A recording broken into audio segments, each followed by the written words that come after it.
আমরা 4 নম্বর অঙ্কটা দেখবো। 4 নম্বরে কি বলা হয়েছে? A intersection B union C. A intersection B union C, এবং ডান পক্ষে বলা হয়েছে A union C intersection B union C. তাহলে প্রথমে আমরা হচ্ছে এ ইন্টারসেকশন বি এই মানটা বের করে ফেলি। আমি প্রথমে এ বি সি সেটটা লিখে ফেলেছি। এরপরে এ ইন্টারসেকশন বি এর ক্যালকুলেশন করতে বলা হয়েছে। ইন্টারসেকশন কথাটার অর্থ বারবার বলতেছি, ইন্টারসেকশন মানে কমন। তার মানে এ এবং বি সেটের মধ্যে ইন্টারসেকশন করলে এ এবং বি সেটের কমন উপাদানগুলো লিখতে হবে। কমন কি কি দেখেন তো? এ এবং বি সেটের কমন উপাদান মোটামুটি একটাও নাই, কোনো কিছুই মিলেনি। এজন্য এই সেটটার উত্তর হবে ফাঁকা সেট। ওকে, ফাঁকা সেট দিলাম। এরপরে আমাকে কি বলা হয়েছে, যে এই যে ইন্টারসেকশন করলাম এটার সাথে আবার সি সেটকে ইউনিয়ন করতে হবে।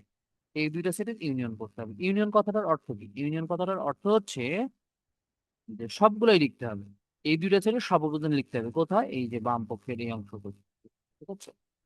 এই বাম পক্ষের এই অংশটুকুতে আমরা কি করব, সবগুলো উপাদান লিখতে হবে। কার কার উপাদান? সি সেট এবং এই সেটের উপাদানগুলো, যেহেতু এই দুইটাকে আমাদের কি করতে বলছে, ইউনিয়ন করতে বলছে। তাহলে এটা যেহেতু ফাঁকা সেট, লেখার কোনো প্রয়োজন নেই। তার মানে 3 4 5 6 7 এটাই হচ্ছে আমাদের বাম পক্ষের উত্তর, ঠিক আছে? যেহেতু এই সেটটা ফাঁকা, সেহেতু এই সেটের প্রত্যেকটা উপাদান এখানে হয়ে যাবে। এবার হচ্ছে এ ইউনিয়ন সি এবং বি ইউনিয়ন সি ক্যালকুলেশন করবো। ইউনিয়ন কথাটার অর্থ কি? সবগুলো লিখতে হবে। ইউনিয়ন কথাটার অর্থ হচ্ছে সবগুলোই লিখতে হবে, কিন্তু একবার একবার করে। আমাকে প্রথমে বলা হয়েছে এ সেটের সাথে আমাকে সি সেটের ইউনিয়ন করতে হবে। তাহলে এ সেটের সাথে সি সেটের ইউনিয়ন করা মানে এ এবং সি সেটের সমস্ত উপাদানগুলো আমি লিখে ফেলবো একবার একবার করে। এই যে লিখে ফেলেছি এখানে, ঠিক আছে? এবার আমাকে বলা হয়েছে বি বি এবং সি সেটের ইউনিয়ন করতে হবে।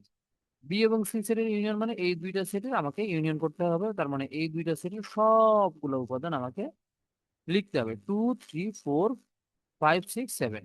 তাহলে 2 3 4 5 6 7 আমরা ইউনিয়ন কিন্তু করে ফেলেছি। দুইটা সেট পেয়ে গেলাম।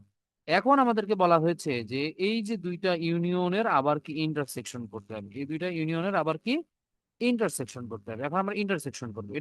এটা কিনা হচ্ছে আমাদের রাইট হ্যান্ড সাইড, তাই না? এটা হচ্ছে আমাদের রাইট হ্যান্ড সাইড। তো রাইট হ্যান্ড সাইডে আমরা ইউনিয়ন করব। কার কার মধ্যে ইউনিয়ন করব? এই দুইটার মধ্যে ইউনিয়ন করব। আমরা কি জানি? ইউনিয়ন কথাটার অর্থ হচ্ছে সবগুলা সেট লিখতে হবে, সবগুলো উপাদান লিখতে হবে।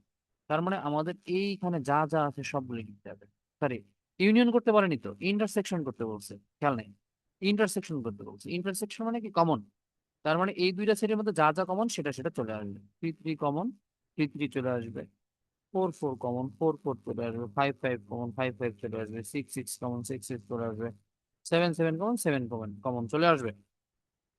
তাহলে এখন আপনারা খেয়াল করে দেখেন, আপনারা যেটা খেয়াল করে দেখবেন, এই যে এই সেটের সাথে আমাদের বাম পক্ষের যে সেটটা, এটা কিন্তু মিলে যাচ্ছে, হুবহু মিলে যাচ্ছে।